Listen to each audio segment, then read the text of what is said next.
சனியனுங்க நாட்டில் சுத்திட்டு இருக்கு. எல்லா கேரக்டர்களையும் நீ என் கேரக்டர் ஒண்ணு கொடுக்க வேணாம், ஒரு வெங்காயம். நான் வந்து பிச்சை எடுக்கிறவன்லாம் கிடையாது. உத்தரவு என்னுடைய கட்டளை, என் சாசனம். ஏன் இந்த அளவுக்கு நான் இப்ப சமீபமா ஒண்ணு பாதிக்கப்பட்டேன், எனக்கு மனசு வேதனையா இருக்கு. அதை இங்க ஆல் பாஸ்ல ஏன் சொல்லணும்னா, இது கலைத்துறை சம்பந்தமானது, நடிகர் சம்பந்தமானது. கருப்புன்னு ஒரு படத்துல நான் நடிச்சேன். 4 பேர் நல்லவுக்கு 4 பேர் எங்களுக்கு பயம் கிடையாதுன்னு பாடல். நான் வில்லனு ஆடுறது. பாலாஜி என்ன சொல்லி புக் பண்ணலையே சார், நாங்கள் கடைசியில் தான் வாரோம், நீங்கள் ஆடுறீங்கன்னு சொல்லி இதே பிரசாத் இதில் பயங்கரமாக ஆட வச்சாங்க. நான் ரிங்கில் நின்று என் பசங்களை கூப்பிட்டு வந்திருந்தேன். அவன் பார்த்து ஏப்பா அந்த பாட்டை எடுத்துட்டாங்கப்பா, அது நம்ம என்னப்பா பண்ண முடியும், அதை தூக்கிட்டாங்க, சரி பரவாயில்ல யூடியூப்லேயாவது வரும், யூடியூப்பில் வரும்னாங்க. அந்த நான் சிறப்பாக ஆடி இருந்தேன், கஷ்டப்பட்டு ஆடி இருந்த அந்த ஷாட்டெல்லாம் காணோம். இது வந்து ஏன் இப்படி இருட்டடிப்பு பண்ணுறீங்கன்னு தெரியல. நீங்க இங்கேயோ டாப்ல இருக்கீங்க, மார்க்கண்டேயன் குமாரர்கள் ஒண்ணு கைதி போச்சு, ஓகே சரி, நீங்க சம்பாதிங்க, கோடிக்கணக்கான சொத்து வாங்கி போடுங்க, அகரம் நல்ல பேர் எடுங்க. ஒரு நடிகனோட நடிப்பை, ஒரு போர்ஷனை, ஒரு பங்களிப்பை அடுத்தவன் ஜோத்திலேயே மண்ண போடுறீங்க. நான் பகிரங்கமாக குற்றம் சாட்டுறேன். உங்களுக்கு ஆண்மை இருந்தா, உண்மையிலே தைரியம் இருந்தா அதை போடுங்க. சார் பிரபு அவரு கேட்கிறேன், நான் என்ன ப்ரொடக்ஷன் நம்பர் 73 குரூப் டான்ஸர் இருக்கிறிய 86லயே நான் கவுன்சில் தனஞ்சயன் இவங்கெல்லாம் அரக்காடாய் போட்டுட்டு இருக்கலையே நான் ப்ரொடியூசர் ஆனவன். 86லயே நான் ராஜ்கரண்டி 73 நம்பர். இப்போ எனக்கு வயசா இருக்கலாம், நான் நாளைக்கு நிச்சயமா உத்வேகமா இருக்கேன். நான் படம் எடுத்து படத்துல தான் போட்டுட்டு இருக்கேன். நான் 100 படம் எடுப்பேன், வருஷத்துக்கு 4 படம் எடுக்கத்தான் போறேன். நீங்க நல்ல கதைகளோட வாங்க, ஒரு கட்டா குஸ்தி மாதிரி, ஒரு பரிமளா, இந்த மாதிரி ஏகப்பட்ட கதைகளோட வாங்க, நான் ஆயத்தமா இருக்கேன். ஆனா எஸ்ஆர் பிரபா நீங்க சொன்னது நாங்க அப்படியே வித்துட்டோம், ஆடியோ கம்பெனிக்கு வித்துட்டோம், இனி நான் என்ன பண்ண முடியும்? இது என்ன ஒரு பொறுப்பில்லாத. நான் 350 படங்களை நடிச்சுட்டேங்க. எத்தனை நடிகர்கள் ஆரங்கத்தில் இருக்காங்க. அதாவது இது இருட்டெடுப்பு பண்ணி எல்லாம் பில்டப்ல வாழ்ந்துட்டு இருக்காங்க இன்னைக்கு ஹீரோ. எல்லாம் பில்டப். ஒரு டான்ஸ் மாஸ்டர், ஒரு ஃபைட் மாஸ்டர், ஒரு டெக்னீஷியன், ஒரு பாடலாசிரியர், ஒரு இயக்குனர், இப்படி 100கணக்கான பேர் உழைப்புல தான் இன்னைக்கு பில்டப்ல வந்துட்டு இருக்கீங்க. ஆர்ஜே பாலாஜி எனக்கு என்ன 1500 ஷாட் பில்டப் கொடுக்குறீங்க ஹீரோக்கு. ஏன்னா வந்து கம்மியா நிக்க வச்சிருக்கான்.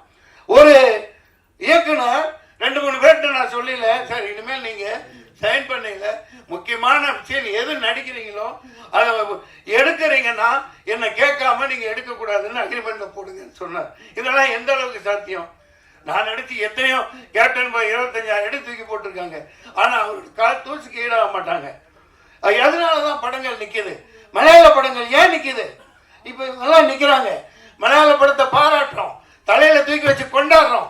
எல்லா கேரக்டர்களையும் நீ என் கேரக்டர் ஒண்ணு கொடுக்க வேணாம், ஒரு வெங்காயம். நான் வந்து பிச்சை எடுக்கிறவன்லாம் கிடையாது. ஈட்டடிப்பு ஏன் பண்ற?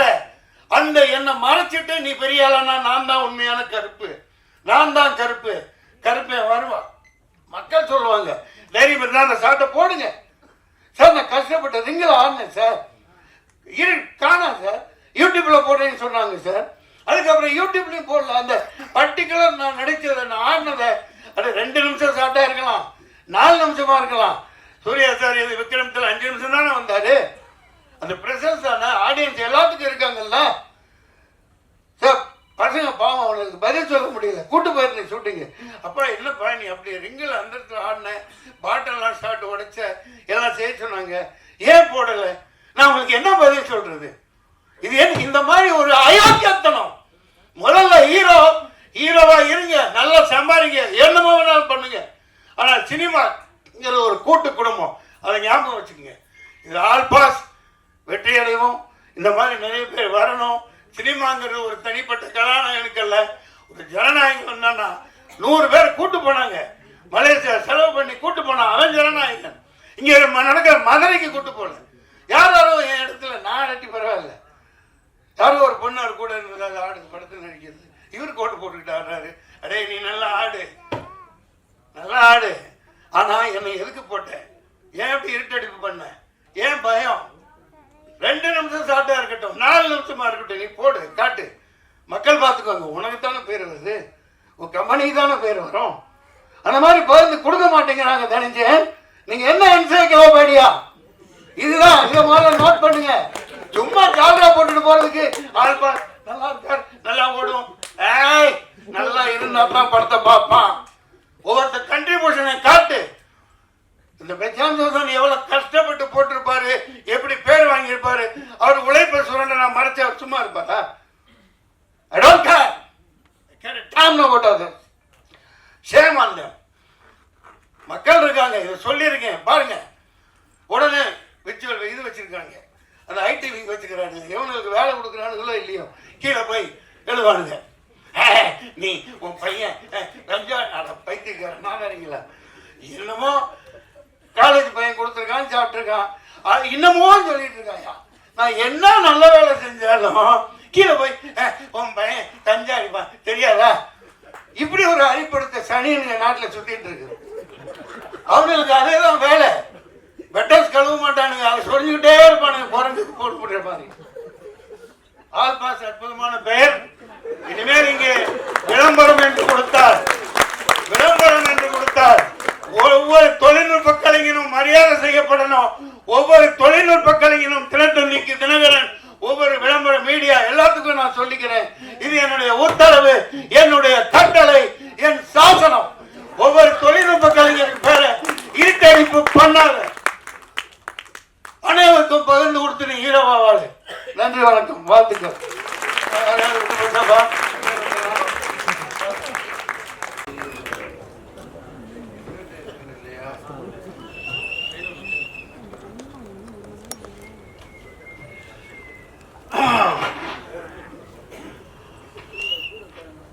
மாண்புமிக்க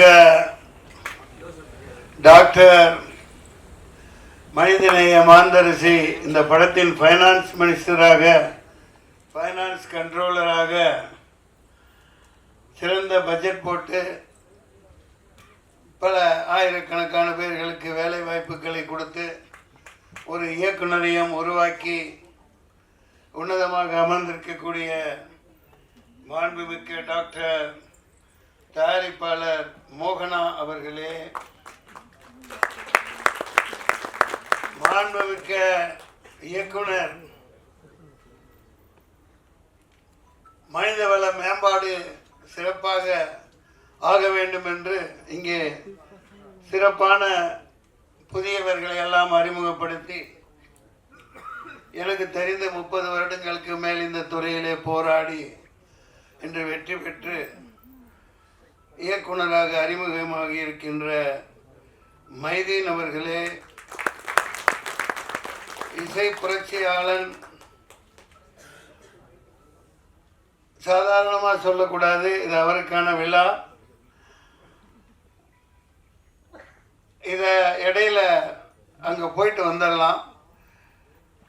மிகப்பெரிய ஒரு போராட்டம் நீட்டுக்கு எதிராக நடந்தது. அதில் இவர் சொல்லிய கருத்துக்கள் உலகம் முழுக்க ஏற்றுக்கொள்ளக்கூடியதாகவும், இந்தியா முழுக்க இந்த ஆளும் வர்க்கத்தினால் இப்போ 20-30 லட்சம் கோடிகளுக்கு மேலே கொள்ளையடித்து மோசடி பண்ணி பல ஆயிரக்கணக்கான மாணவ மாணவிகள் அனிதாவில் இருந்து சாவுக்கு காரணமாக இன்னமும் ஒரு ஆதிக்க சக்திகள் தவறாக பயன்படுத்திட்டு இருக்கிறதுக்கு சம்மட்டியால் அடித்த மாதிரி ஒரு கருத்தை சொன்னார். நீங்கள் ஆட்டோ டப் பண்ணி இங்கிலீஷில் போடுங்க. அதாவது அவர் சொன்னது ரொம்ப ரொம்ப சிம்பிளான விஷயம். அவர் ஒரு உண்மையிலேயே நான் இசை புரட்சியாளர் சாதாரணமாக சொல்லலை. கண்கள் இரண்டால் பசங்க, இப்படி பல வெற்றி பாடல்கள் கொடுத்துருக்கார். தைப்பொங்கல் அந்த பாடல்லையும் ஆடிக்கவும் செஞ்சீங்க இல்லையா? அற்புதமான ஒரு உருவகம் வளர்ந்துக்கிட்டு வரையில் 2 வரி தான் அவர் சொன்னது. ஏன்னா நீங்கள் இப்படி போட்டு கோச்சிங் அது இதுன்னு போட்டு சாவடித்து இப்படி புளியறீங்களே, 11ஆம் வகுப்பு 12ஆம் வகுப்புல அந்த சிலபஸை வச்சு தொலைங்கடா நாதாரிங்களா. அது நான் சொல்றேன், திட்டி சொல்றேன்.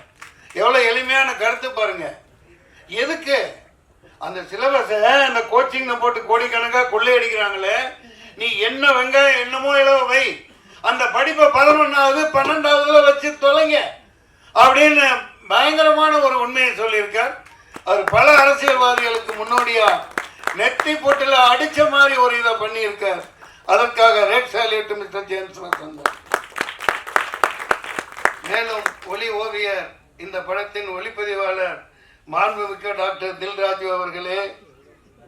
நான் என்னடா மாண்புமிக்க டாக்டர்னு சொல்றான்னு சில பேர் யாராவது தப்பு கணக்கு போடுவாங்க. நீங்க அந்த மாதிரி உட்கார்ந்துருக்கீங்க, டைரக்டர் தைரியமா இருங்க.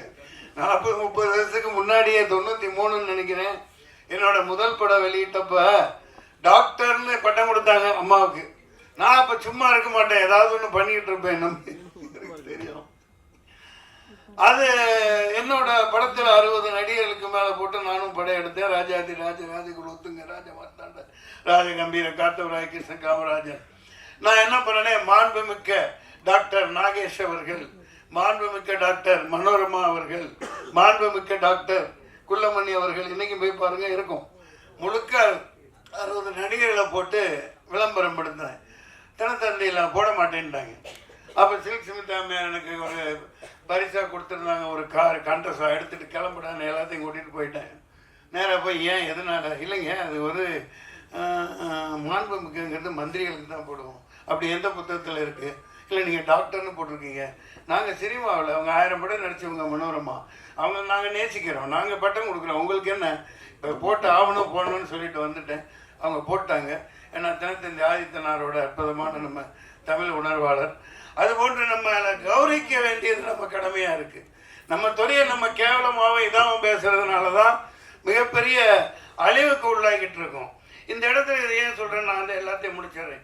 மோகன்ராஜன் ஆகா எங்கப்பா அட்டி நிறுத்துறே என்ன ஏய் எட்டி பின்றாரப்பா, கட்டா குஸ்தி சம்பவக்காரி என்ன சம்பவம் பண்ணிட்டாப்பலப்பா, எங்கேருந்து தான் இந்த லிரிக்ஸ் அவருக்கு கிடைக்குதோ அடி பின்றாரு. மோகன்ராஜன் பாடலாசிரியர் அவர்களே, நிலவை பார்த்திபன் அவர்களே, வினோதினி வைத்தியநாதன், சும்மா இருக்கிறாங்களா பாருங்களேன். இந்த வயசுலயே அவங்க அப்பாவை கூட வச்சுக்கிட்டு ரீல்ஸ் போட்டு அப்பாவை விட்டு கொடுக்காத பிள்ளையா கவர்மெண்ட்டுக்கு எதிராக அடி சமட்டி அடிக்கிறாங்க. அவர் தைரியத்தை பாராட்டலாம். நடிகர் தோழர் மாண்புமிக்க ஜெயபிரகாஷ் அவர்களே, பிரசன்னா பாலச்சந்திரன், அருவி மதன், கவிதா பாரதி அவர்களே, இயக்குனர் மூர்த்தி அவர்களே, அக்ஷயா அவர்களே, சஞ்சய் அவர்களே, மாண்புமிக்க கோகுல் அவர்களே, நிகில் கணேஷ்குமார் அவர்களே, ஜெயசீலன் கலை இயக்குனர் ஜெயசீலன் அவர்களே, MS பிரபு அவர்களே, கொஞ்சம் மற்றவங்கள்லாம் போயிட்டனால கொஞ்சம் டைம் இருக்குன்னு நினைக்கிறேன். அனைவருக்கும் நெஞ்சார்ந்த வாழ்த்துக்கள். இப்போ கதாநாயகனுக்கு வருவோம். இவ என்ன அநியாயம்பா, அதாவது நம்ம ரசம் குடிச்சிருக்கோம். எனக்கு எலுமிச்சை ரசம் பிடிக்கும், பூண்டு ரசம், அப்புறம் என்ன தக்காளி ரசம், புளி ரசம், படப்பிடிப்பில் ஆச்சரியமாலாம் பொள்ளாச்சி அங்கங்கே படப்பிடிப்புலாம் அந்த காலத்தில் எங்களுக்கு மல்லிகைப்பூ ரசம்லாம் செஞ்சு தந்திருக்காங்க. ரொம்ப அற்புதமாக இருக்கும். மல்லிகைப்பூ தேநீர் டீ தந்திருக்காங்க. அந்த மாதிரி பல ரசங்களை நம்ம குடிச்சிருக்கோம். ஆனால் இவங்க பாருங்க, இந்த நடிப்பில் பயங்கரமான ஒரு பல ரசத்தை புழிஞ்சிட்டு இருக்காங்க பாருங்க. கதாநாயகன் கதாநாயகி அடேங்கப்பா, அண்ணலும் நோக்கினாள் அவளும் நோக்கினாள்னு ஈருடல் ஊர் வீரா அசத்தலான ஒரு காதல் ரசத்தை பிழிந்து கொண்டிருக்கிறார்கள். அந்த குழந்தைக்கு வாழ்த்துக்கள். நல்ல அற்புதமா இருக்கு. உஷாரா என்ன பண்ணிட்டாருன்னா, நம்ம துஷந்த் கதாநாயகன் இது கொரோனா வந்துடக்கூடாதுன்னு கண்ணாடி போட்டார்.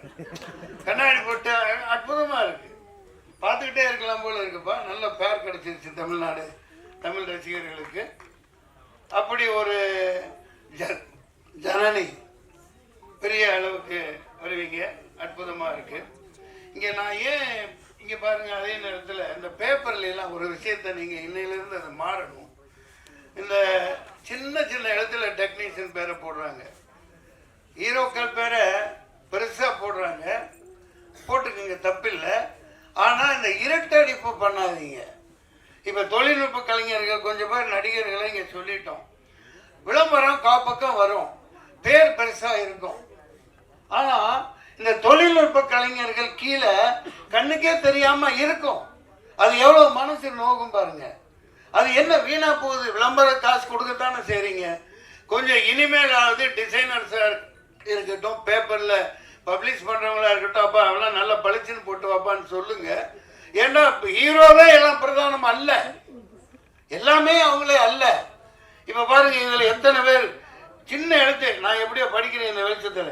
Director of photography Delhi Raju, okay, editing S Bhaskar, art Jayaseelan, Mohanrajan இங்கே வருது, அண்ணாதுரை, புவன், RS பவன் தான் நான் PRO.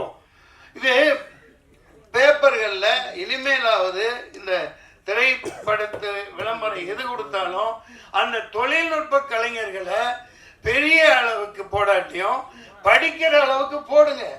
பல பேர் கிளம்பி வருவான், அந்த ப்ரொடியூசர் வருவான். தொழில்நுட்ப கலைஞர்களை இருட்டடிப்பு செய்யாதீங்க. ஆல் பாஸ் அற்புதமான ஒரு டைட்டில். அதாவது எல்லாரும் ஜெயிச்சாச்சு. ஆமாம், ஒன் ஸ்டெப் என்டர்டைன்மெண்ட், ஒரு அடி வெற்றியை நோக்கி இன்னைக்கு அதிக அடி வச்சு வந்துட்டீங்க.